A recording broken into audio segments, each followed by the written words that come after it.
मी इयत्ता 7वी या वर्गात शिकते. माझा भाषणाचा विषय आहे जागो ग्राहक जागो.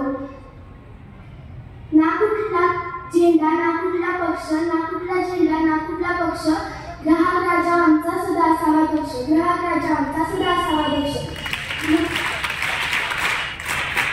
नुकतंच भारत देशाला स्वातंत्र्य मिळाल्यानंतर भारतात शिक्षणाचे प्रमाण अत्यल्प होते.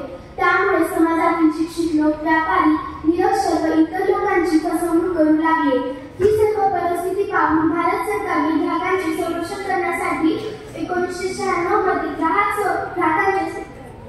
संरक्षण कायदा तयार केला व पुन्हा इसवी सन 2002 मध्ये या कायद्यात सुधारणा करण्यात आली व 15 मार्च 2003 पासून या कायद्याची अंमलबजावणी करण्यात आली व 15 मार्च हा दिवस जागतिक ग्राहक हक्क दिन म्हणून सुद्धा साजरा केला जातो.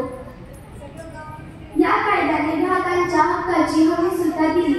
आता आपण ग्राहकांचे अधिकार जाणूया. त्यामध्ये पहिला अधिकार आहे सुरक्षिततेचा अधिकार, दुसरा अधिकार आहे माहितीचा अधिकार, तिसरा अधिकार आहे निवड करण्याचा अधिकार, चौथा अधिकार आहे समस्या निराकरण करण्याचा अधिकार आणि शेवटचा व 5वा अधिकार आहे ग्राहक शिक्षणाचा अधिकार. हे सर्व अधिकार आता ग्राहकांना मिळाल्यामुळे अशी फसवणूक फार कमी प्रमाणात होत आहे. धन्यवाद. जय हिंद.